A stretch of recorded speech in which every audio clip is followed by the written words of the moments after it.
Ndo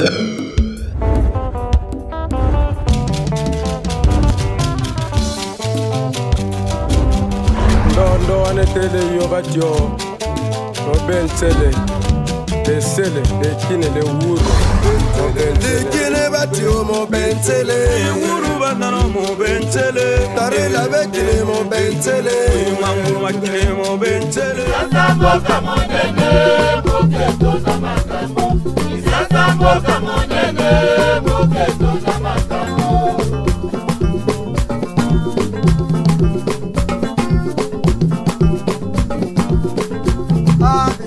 Merci beaucoup, Ndeko Batali, à l'émission Bafumba Lobby, un grand magazine traditionnel qui parle de la tradition congolaise, de la République démocratique du Congo et pourquoi pas de Kinshasa parce que nous sommes ici dans la ville cosmopolite. Nous recevons pour vous quelqu'un qui n'est pas présenté, s'appelle Marc Mbonzo Lamesso. Il est le coordinateur du grand village Kimpoko et Paiwapi Mwanamboka Mbo Marc Likibi. À Kambaka, village naïe, à Kimpoko 1 mai. L'autre sur la Makambu, il y a actualité, questions d'actualité coutumière. Et pourquoi pas aussi parler sur les questions qui vont nous survoler.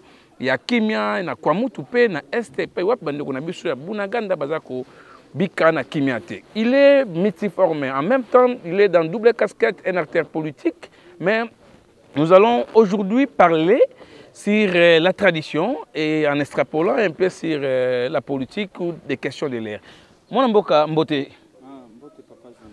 Merci beaucoup. Tout le monde qui est à côté de l'émission, vous êtes le coordinateur du village Kimpoko. Mais cette appellation, ça fait un peu couler beaucoup d'encre de salive. Comme ça, lobby entre guillemets, mais c'est Bruno. Où il y a travaillé pendant des lobby qu'il y a vice de procédure, il n'y a pas de coordonnateur dans un village. Que dites-vous? Bon, merci. Je crois que pour ceux-là qui auront l'occasion de me suivre par rapport à cette émission, et M. Bruno, il a pleinement droit peut-être de passer à la télé, dire ce qu'il pense, parce que nous sommes dans un état de droit, la démocratie aussi oblige à tout le monde. Mais si aujourd'hui, je prends encore la parole dans cette émission, pour répondre à M. Bruno, et ça, par rapport à la légation ou à Salaki, à l'objet que dans Poutine, comme il y a cordon, ils ont raté. Oui, c'est tout à fait normal parce que les coordonnateurs ou les cordons, ils ont comme un mot français. Donc, ils ont la tête, ils ont la tête, ils ont un combo français. Mais tout le monde est coordonnateur, les deux, Azawana, pour nous coordonner ou nous faisons activités qui se font au sein de la culture. Donc, ça signifie, nous sommes dans la chefferie Kimpoko A, là où le chef coutumier Mboli Kubima, qui est le chef installé ou reconnu officiellement par l'État et par la coutume, vit par un moment de son âge. Alors, c'est pour dire qu'il ne peut pas commencer à signer ma fonction, par exemple, et le coup la passe na bana, tout le coup la tinda qui était bana na classe bakale kotanga, c'est pour cela à ce qui biso cette responsabilité d'organiser des choses. Par là, je voulais dire quoi? Nous avons trouvé toute une désordre ici à Kimpoko. Là, vous allez voir que Yalibi ou Azalaka, ou Yabandeko Kosini, Tobandeko Chamisali, ce qu'on appelle les empreintes digitales. Mais c'est Bruno Mbamundele, ou à passer qui n'a mais c'est DG Mampem, ou l'État Zoluka Kaka, les fosseurs. Aluka et Pelote? Oui, mais papa Balobaka Mutaza, l'État n'a pas qu'à s'azater.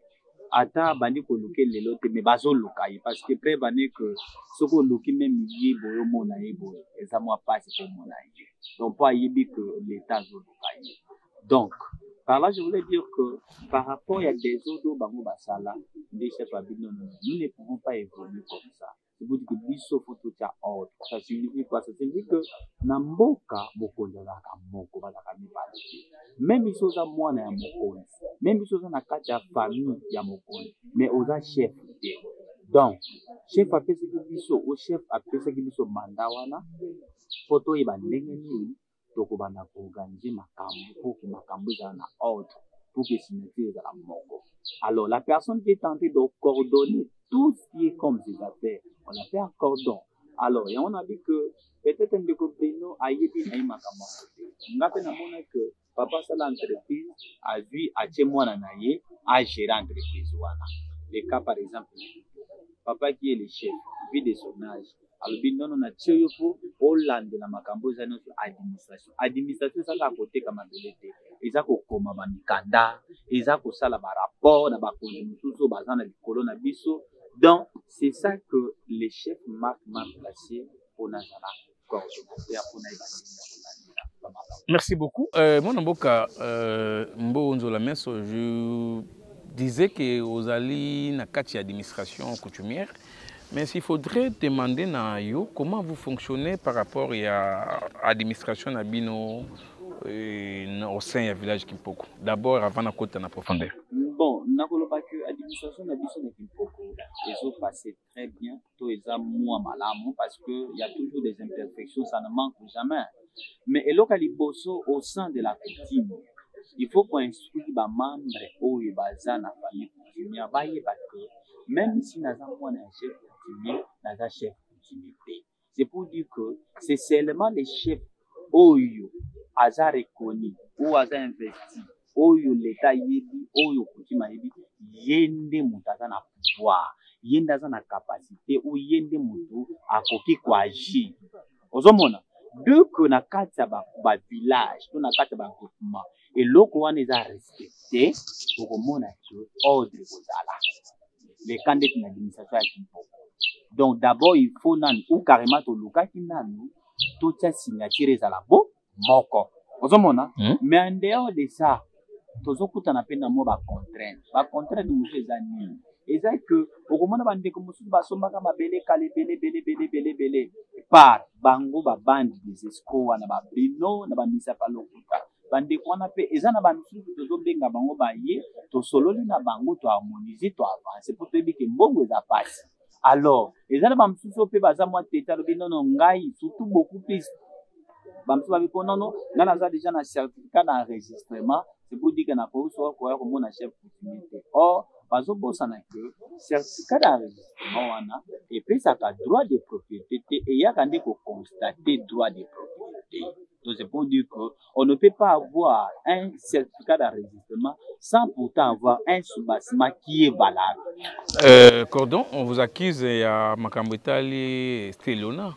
Et il y a des gens qui disent que moi, il y a chef Mboma qui l'équipe, il devient tout fait, tout flamme. C'est tout Bastilona, Mingi et Zana, El Yangambo, Ndeko Mapem Avandi. Et vous avez trop de signatures là-dessus.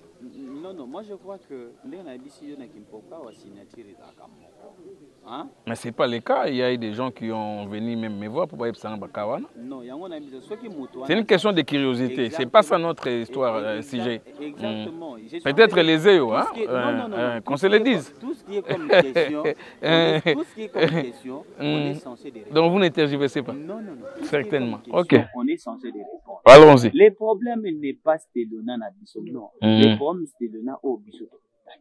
Vous allez voir dans une famille là où moi nazoteka, tout le monde vendait au nom soi-disant de Kiali.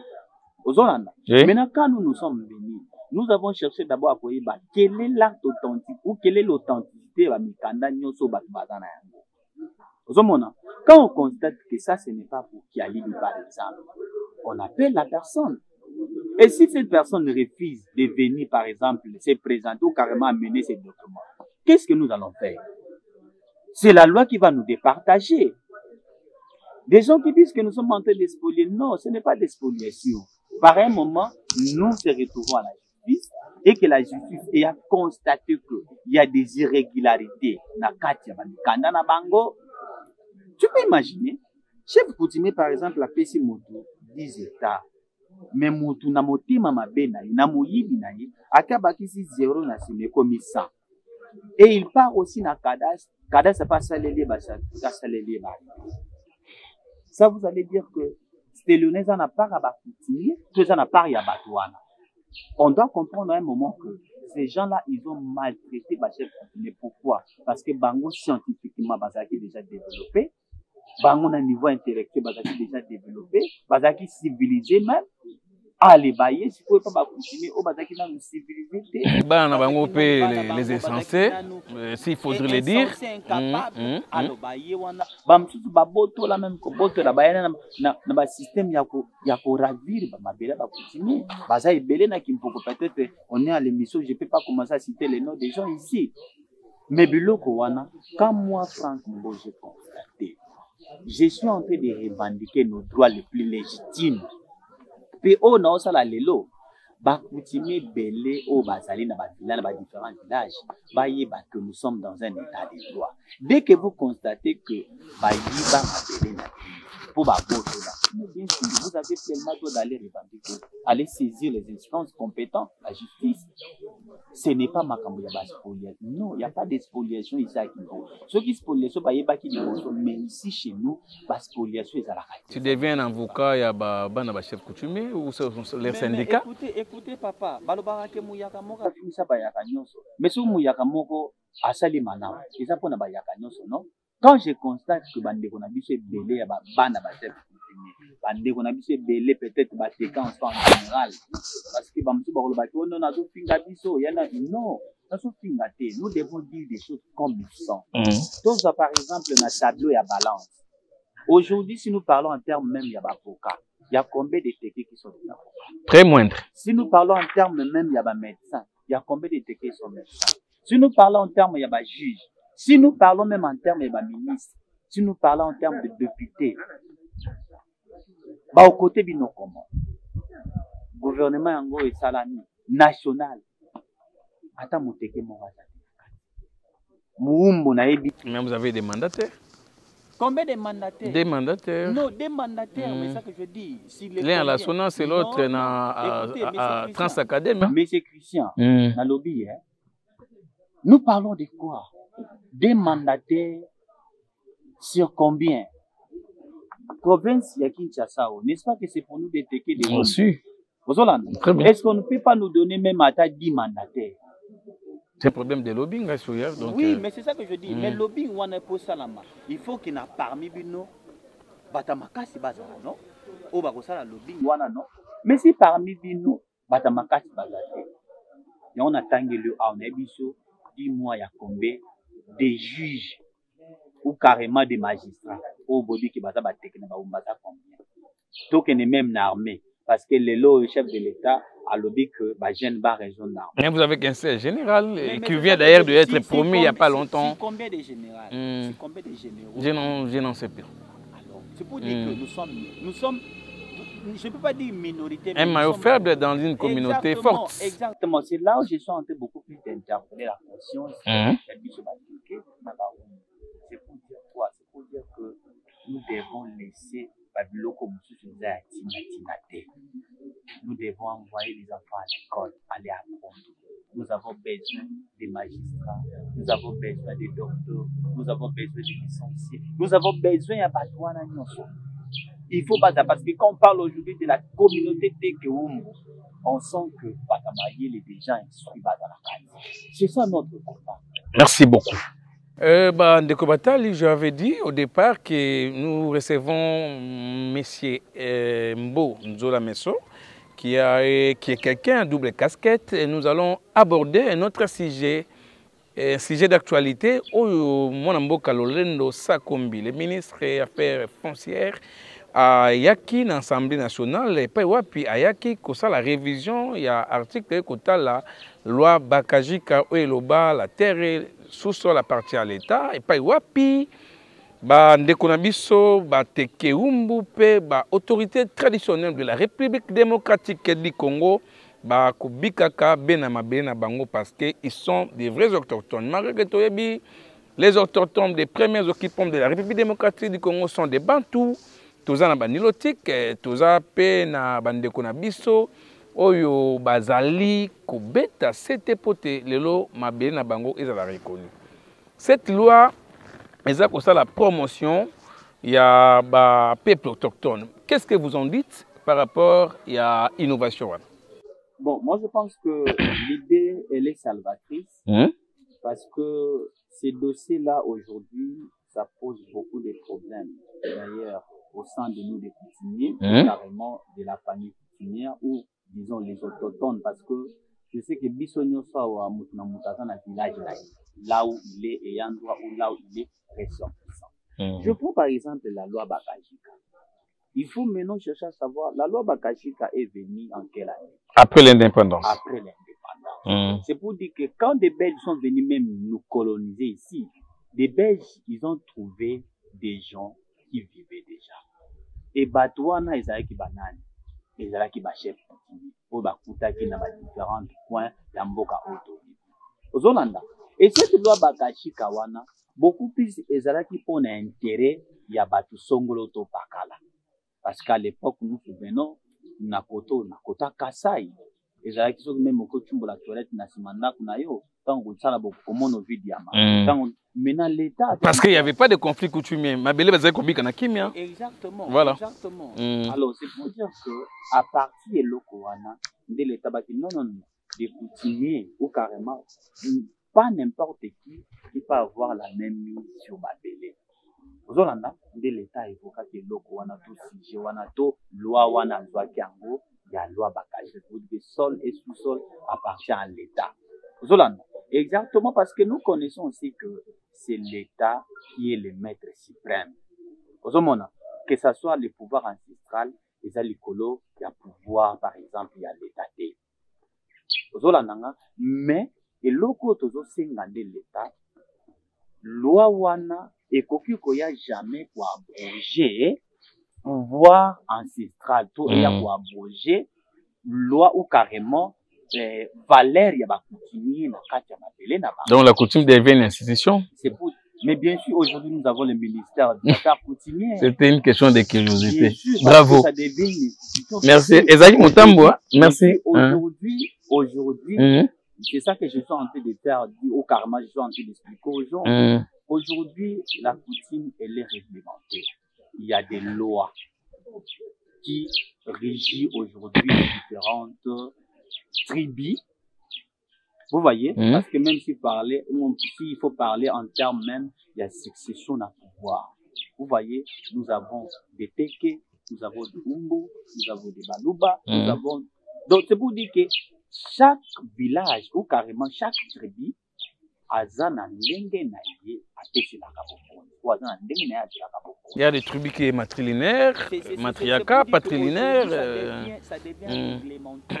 Ça devient réglementé. Il y a des tests où il s'agit que Moutoupo a mais il y a une contestation, il y a la communauté Tekeumbu parce que tout le monde qui est dans l'Assemblée nationale, il faut modifier ma botte. Il y a qui paye un chef coutumier dans l'Assemblée nationale qui ne sont pas de Kinshasa, outi ceux qui bipa wapi, songolo pakala, ndenge batumso babi ki aramasaki bango, ça leur concerne l'état d'égalité. Et pour vous, il a fallu que Bino Bateke vous a représenté. Non, moi je suis représenté plutôt. D'ailleurs, Eloko wana nazakanango d'accord. Pourquoi il faut modifier? Bien sûr. D'ailleurs, quand on dit un chef coutumier, c'est pour dire quoi? C'est pour dire qu'il doit avoir un point où il y a Gérard. Mais apparemment, ce que par exemple, dans moi, différentes organisations, beaucoup plus, je parle de capital ici. Au comment on a passé pour filmer Bélé, beaucoup plus installé dans la capitale, batika, village, alors, capital, Yebiango, Ezapo na bateke na ba. Alors, si ko bango na ba village na bango ba fanda kate bango no so ba s'installaka na capitale awa. Ce que ba iba benga ba chef coutumier. Ils sont les premiers arrivés. Batika ba village na bango. Zolanda, je vais beaucoup plus demander à l'État à Megakota les locaux. Donc ça doit être régularisé en fait. Exactement parce que on ne peut pas. Parce qu'aujourd'hui, si on parle par exemple na Kasai, hein, le chef de l'État par exemple à Kasai, à Kokutana, na ba chef coutumier à Kasai. Non, non, tous na Lubumbashi. Kabuya, merci. C'est pour dire que quand on parle de Kinshasa, on parle de Teke de Wumu. Alors, Batika Kokota parce que d'ailleurs non singa bango kutu o ayebi kazalaka par exemple autochtone ya ville ya Kinshasa azonga bamboka na ye parce que soki chef to organisation moko za na posa na bango bakobenga bango ke bakobenga bango ube carrément organisation na ekokende ekuta na bango sika bazali mais bango nyonso ba s'installer na ville province ya Kinshasa o peut-être bango moko bakolo nango baseke na bawumba kuma kodongasi mwana mboka Mbonzo la Meso s'il faudrait demander na yo osala recommandation il y a autorité traditionnelle pour je ne dirais pas qu'il y a ville province à Kinshasa parce que les chefs sont les gens na ba ethnique na bango chefferie village territoire recommandation na yo pour citer na émission oyo ekozalani recommandation na ngai ekosenga d'abord ou ekozala d'abord ba chef il faut ba yeba ba valeur na bango. C'est pour dire que le pouvoir ancestral est un pouvoir pasakana. Il faut bamiter ça na respect bango moko. Moni lelo même bakomi ko sakana ngo parce que bango moko baza su komi pesa respecter. Pour mon chef coutumier na baba, pour mon chef coutumier na pe même là telina. C'est comme ko zana basia bato. Par un moment même là telina bango pe eza ko apparaître bizarre. Tout le bas vrai. Comment ça? Oui. C'est pas la modernité? Non, la modernité, bien sûr. C'est pour dire que quand un chef coutumier se déplace, par exemple, il part en ville, aux Hollandais, à quoi pour ça veste na yé? Oui, oui. Aux Hollandais. Parce que tant que aux chefs coutumiers, aux en moto kate. Il faut jouer taxi. En commun. En commun. Les gens ont baby qui ma chef coutumier ça bata bakisi, bata bondoki. Aux homona. Ce qu'on go kota na taxi, bata bazo ki ma bazo ba. Mais ce qu'on la ti veste, to la ti normal, le la moto nyonso, c'est pour dire que là ça passe. Là ça passe. Alors c'est pour dire juste ndenge na yiko ba que ba yi ba valeur na ba. Omoni bango moko nanu ba mana ko se respecter. Ba des autres muso to ba même si ko ba conflit coutumière tout ça au sein. Banani bazo créer yango. Et ça non l'état té. Et ça bango moko. Ozomona. Et ça bango moko. Consciemment il sait que il n'est pas légitime. Mais azo luka oya ko luka bokonzi ayebi ki yemoko aza légitimité. Le cas de Kyungo qui c'est Wilbert. C'est ça que je dis pour on a d'autres dans Mbaché Zaki par rapport à l'enquête parce que cette émission c'est une émission d'enquête et d'investigation. C'est là où je suis en train de demander au gouvernement beaucoup plus il faut batailler la point wana et ça point moko tellement sensible. Pas qu'on négliger le wana té. Il y a la plupart où est belé pe ya ba faux chef coutumier o bazo tambo na ba casquette wana soko talita mso azomi benga za chef coutumier azane na mboka té. Ozolanda azomi benga za chef coutumier peut-être il n'est pas investi. Un chef coutumier en bilan. Un chef coutumier en bilan qui devait par un moment politicien, il passe à la télé, il dit de la politique. Donc, c'est là où... Là, tu veux faire allusion à qui, s'il vous plaît? Non, non, je fais allusion à personne. Merci. Je parle aux fausseurs. Okay. Aux fausseurs, des gens à qui, bazo zo ba casquette ou un chef coutumier, mais en réalité, bazo un chef coutumier ou un athée. Aux Hollandais, ceux qui même tournent le magama insécurité, tournent le magama quoi, moutou lélo. Vous comprenez? Il n'y a pas longtemps, j'ai reçu Foumodifima, s'il faudrait lui... fait une remarque au Golbani. Non, non, moi je pense que faut modifier. Bon, je le regarde, c'est un monsieur que je beaucoup de respect par rapport à lui aussi. C'est le plan intellectuel apparemment. Exactement, c'est ce qui insuit. J'aime beaucoup plus ses propos. Là, je suis d'accord avec lui. Mais je ne sais pas s'il est chef coutumier, de quel village. Là, vraiment, je me rêve, je ne sais pas. Vous vous en doutez de lui? Non, non, je m'en doute pas. C'est à vous peut-être la presse qui devait aller faire des investigations pour aller voir. D'accord. On le fera. C'est une émission d'enquête et d'investigation. Il est chef coutumier de quel village? Mais c'est un monsieur instruit. J'aime ses propos quand il passe à la télé. Je sens que c'est quelqu'un qui défend beaucoup plus les autorités traditionnelles. Alors, c'est pour dire que ceux qui, par exemple, Aza, chef coutumier, il y a village Songolo Pakala, bon, là, peut-être, moi, le travail reste à la presse. Voilà. Merci. Mais je sens beaucoup plus de dire que d'abord, bango moko ba chef coutumier, bali bango respecter ba valeur na bango. Moni bako ko boto la biso nyonso, mais ba valeur wana bako ko boto la biso en côté. Ozomona. Alors, il faut histoire quand même ezala. qui tala biso ba koko na biso mon le lota bandeko ba monsieur Bruno bazoleka na ba télé bazoloba bazoloba. C'est pour dire que des gens qui maîtrisent même pas l'histoire ba éviter koto nini bokoko na bango uta ba éviter ndenge nini na tribu ya bateke bazwaka bo même na village ezalaka toujours na administration sous la bras pas la bras d'autanga ba chef ezalaka c'était un tribunal coutumier. Parlons même de Ngamatele carrément même na niveau de justice hein et ça ceux qui par exemple les conflits liés soit au bouquet saisir les conflits liés par exemple il y a pas hein ba bengisaka ba coutumier ba juge coutumier ba yé o ba viva ba yibi histoire par exemple en mboka wana ba koya ko éclairer ba juge pona ko non histoire en mboka wana tali za ka. C'est pour dire que il faut à la bateau baza pe instruit. Vous comprenez? Il y a autant mais c'est pas que combat cordé ça la raté. Mais bateau na ba bien on ba juge non, ba juge coutumier non.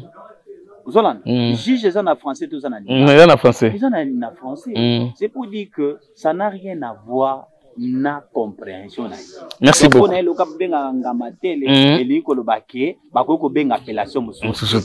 Merci beaucoup.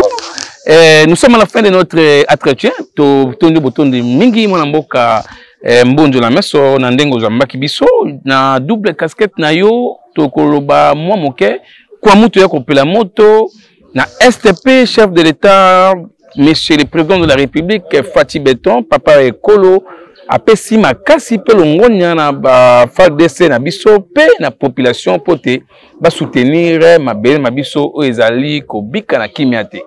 Vous, en tant qu'un acteur politique, vous allez soutenir Bamapinga Mabiso, message ya Bokabwani pour la soutien à vous et que la bonne. Bon, je crois que les problèmes qui est au niveau de la province de Maïndombe, beaucoup plus, et ça, bah problème moko ou eza bangunia. Je peux dire dans le sens bateau yo bazoluka ko baby sa kimia na biso. Parce que banda bakoko na biso batika biso entre bayaka na bateke toyebi ke tobunda kate. Nous sommes déjà habitués de vivre ensemble. Tozaka surpris lelo tomona ki o bateke o bayaka bazobunda. Pe soko tali na ba image ndenge bazotinjela biso. Okomona bayaka yango mususu bazana balinduki. C'est pour dire que bazui image ya bayaka na bateke bazobimisa yango mais derrière eza bato mususu bangunya lelo tozolo ba même makambo zolo kana est bebi ki eza ba rwandais qui sont derrière ça na sous casquette M23 qu'on se le dise exactement sous casquette M23 yango na bina yo exactement ce qui se passe na Kwamoto yango nazo senga vigilance beaucoup plus ya ba peuple autochtone baye bandenge ni ya ko dénoncer ba biloko wana ndenge tozo salela ngo na ba voix médiatique mais aussi pour na koyebisa gouvernement to tata mokonzi ya mboka Fati Beton pour dire que amekana nukotala likambo wana malamu pour que kimia ezonga na est ya mboka pe na kwa mutu na biso parce que toyebi ke biso na bayaka to bundaka te biso na bayaka to zaka na problème te mais oyo komi ke bitumba bayaka lelo na yambi ba famille bela ba kindi ba village na bango ba kombelo tu na Pimpokwa déjà na village Pimpokwa OK ozolanda alors information musuku to zaki lobby o ba batango bazo poussa na toujours yango na osinga que gouvernement a tala penza likambo yango pe bravo encore comme je dis tozana obi ke tozana armée ya makasi armée na biso za makasi la police na biso za makasi toyebi ke ba kosilisa likambo wana na yebi ke za bateke na ba yakate meza yani meno na katwa bazana sima eloko wana oyo bazoluka toujours ko bebisa bokonzi ya président au bazoluka toujours parce qu'il y a d'autres qui passent même à la télé pour dire que azo gouverner ma bé ozomona babiloko wana yango na singi na chef de l'état amekana no kotala parce que Maïndombe eza pembeni ya capitale ozomona likambo soki na niveau ya Maïndombe ezwi solution te c'est pour dire que peut kota na capitale dernièrement olandaki awa déjà na kina wa ke bakangi ba rebelle wana voilà le problème wana ce n'est pas le problème à négliger na singi mokonzi ya mboka amekana no kofungwa na misu même azobunda kota est kuna mais ameka pe kotala nano na niveau ya Kwamoto parce que na Kwamoto wa toza pembeni na capitale. D'accord, merci. Sango moko ya kitoko epesamaki na minuit na radio-télévision nationale congolaise epai wapi ordonnance présidentielle oyo ezali signée epai ya ye moko le président de la République Félix Antoine Tshisekedi autrement dit Fati Beton pour la nomination ya ba bourgmestre pe bourgmestre adjoint ya République démocratique du Congo kasi awa na Kinshasa, plus particulièrement na ville capitale cosmopolite tomoni ba bourgmestre babimi songolo pakala kasi bana ya commune ya Nsele bazalaki d'accord bandimi pour la nomination oyo tata mokonzi ya ekolo Félix Antoine Tshisekedi a apporté choix na dine fils na bango ya terroir na kombo ya Franck Mbo Nzola Meso esengeli bosimba pe boyebake mwana mboka Franck Jo Nzola Meso azali au cadre ya IDPS et puis président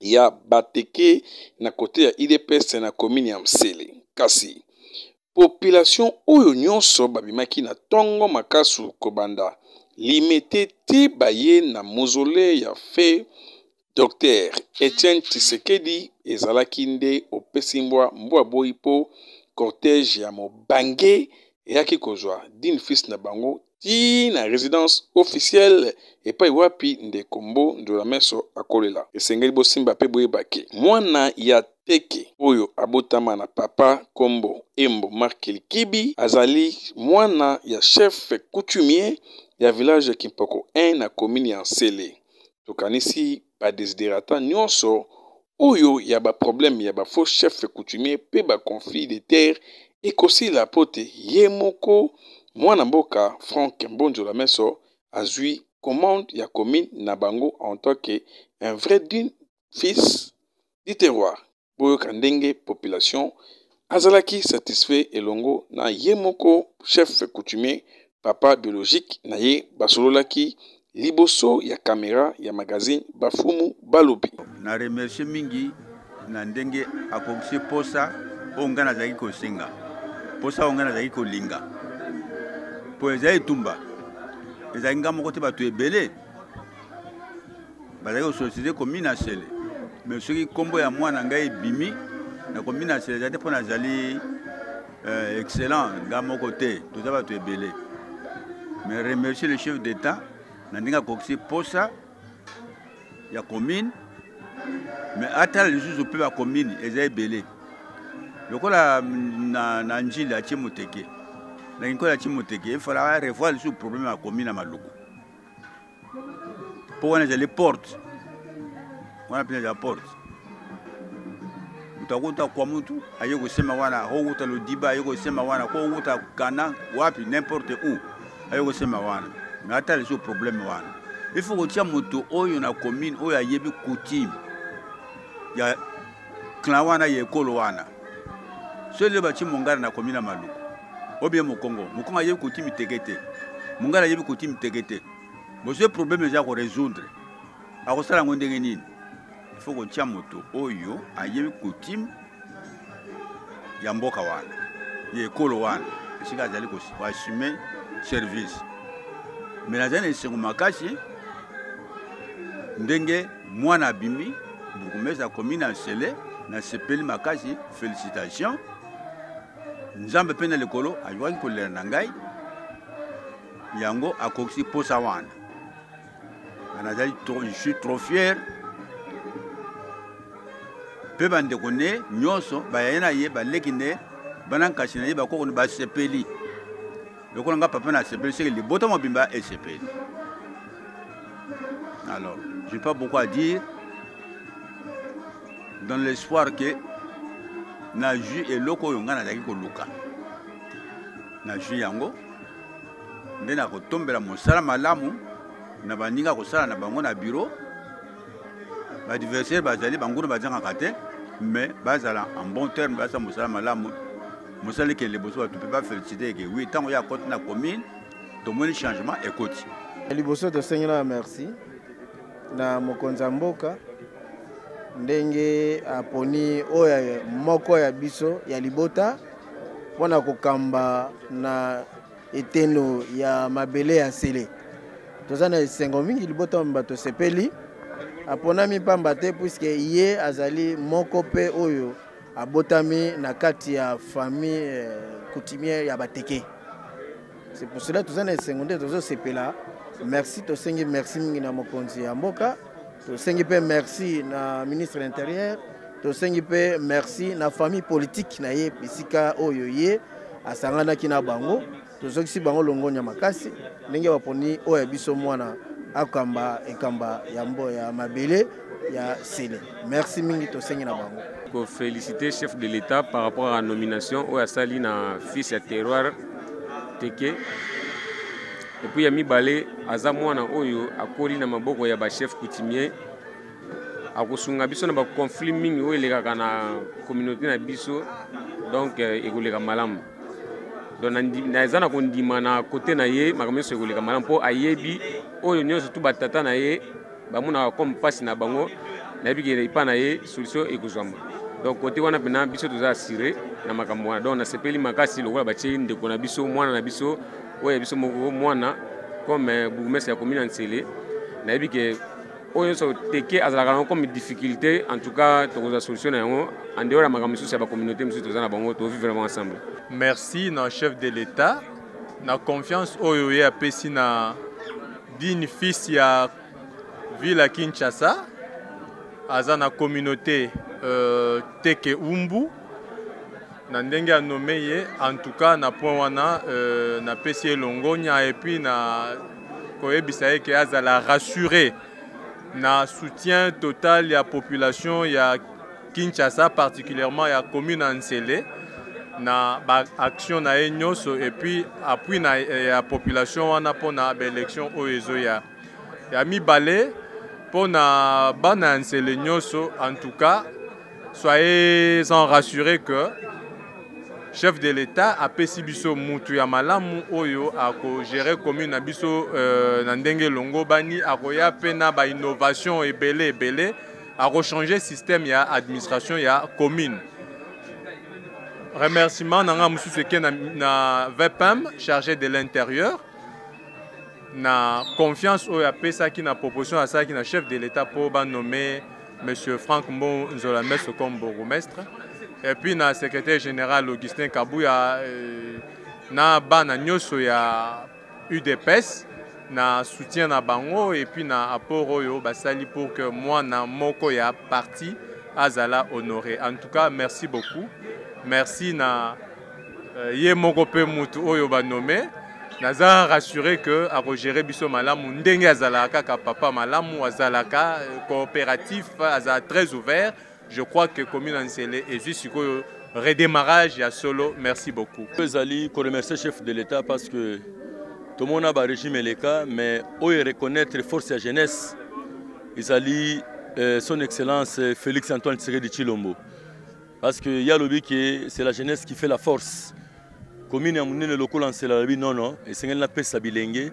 Bilenge ba l'acception maele ya siga. Po mikolo ici basali déjà bane loko siga osala lisuute.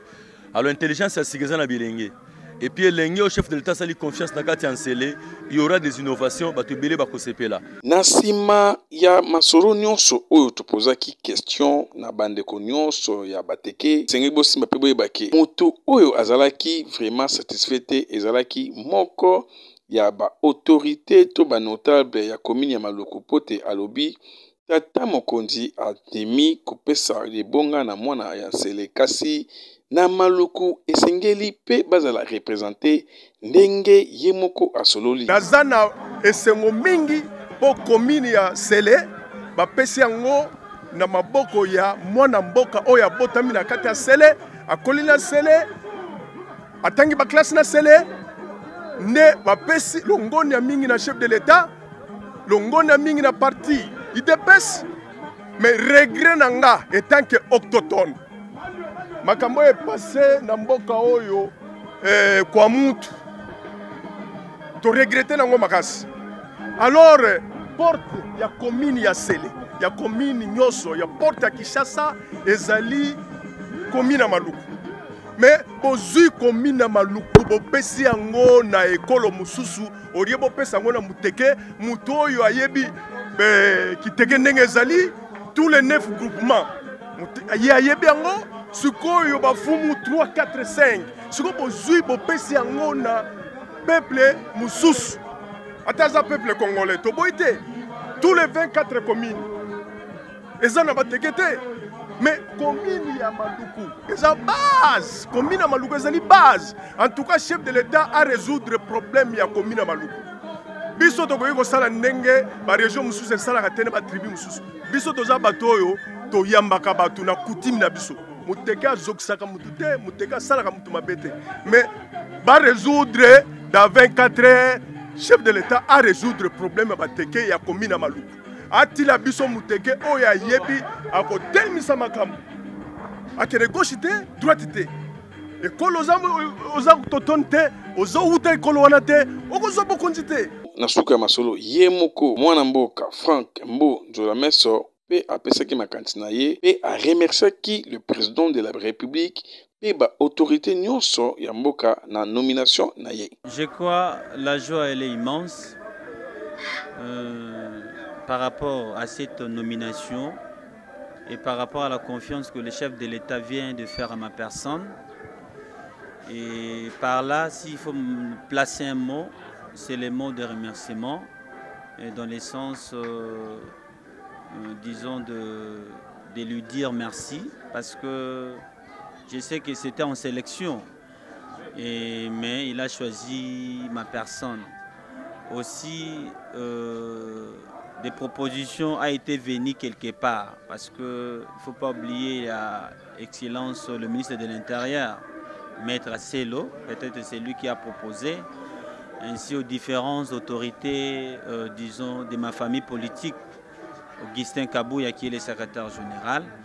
Donc je tiens à remercier aussi la population qui m'a accueilli, ou carrément la population de l'Ancel en général, et pour dire que nous sommes là, on vient d'être nommés, on doit travailler pour la réussite de notre commune. Le message, elle est beaucoup plus dans le sens de l'unité nationale. Parce que ce soit je suis le fils ou carrément autochtone, mais au moins je suis un Congolais et je suis là pour ensembler des gens et non diviser. Je dois beaucoup plus lutter contre des guerres ethniques, tribales, des guerres qui contribuent à rien, quoi. Donc beaucoup plus nous allons travailler pour que nous puissions faire à ce que cette fois-ci, commune dont ou lancer les dons on a eu autant parlé et que nous puissions vraiment arriver à le positionner comme ça a été. Parce que si vous connaissez l'histoire depuis 1966, vous connaissez si par exemple le président Mobutu était toujours au pouvoir, mais commune de l'Ancel, ça voulait être deuxième ville de Kinshasa. Donc nous allons beaucoup plus travailler aussi dans ce sens-là pour faire voir ou disons chercher comment faire encore vivre un Sélé que nous ayons vécu. Donc, mais l'apport de tout le monde est important. Ya boende ezalaka tokanisi ba conflit nyonso coutumier oyo ezali awa na commune ya Nsele to makambo nyonso oyo ezali kotelemela commune ya Nsele surtout na makambo etali Stelona esengeli bosimba ke mwana mboka Frank Mbo tellement azali ye moko mwana ya fumu pe mwana chef coutumier akosilisa yango na pete. Bravo encore une fois na président de la République pe na nomination ya mwana mboka Frank Mbo Nzola Meso.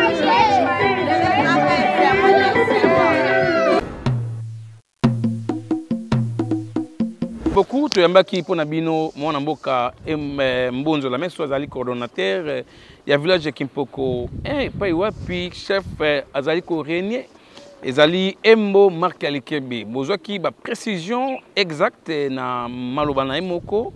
On dit en français à tout seigneur, tout honneur, tout sepeli mingi na réalisation ya Rigen Pengo da kisi ma caméra. J'ai sali mon directeur général Sembene Nguma et puis bino bolandaka ba fumu balobi na ba réseaux sociaux nyonso na TikTok, Facebook, YouTube pe na ba ndeko nyonso ba kolanda biso de partout na Singapour.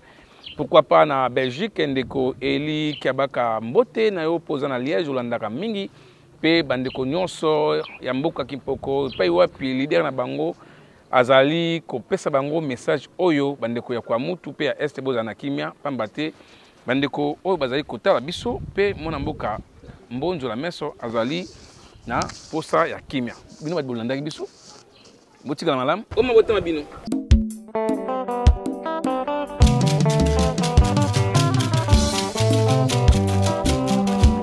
ndo anetele yo batyo robensele desele dekine le wuru dekine batyo mo bensele wuru banano mo bensele tare la bekine mo bensele mangu makine mo bensele fangu me wuru mo bensele we ba wuru mo bensele o jama samba pe ko mo bensele abana ba tulu bakine mo bensele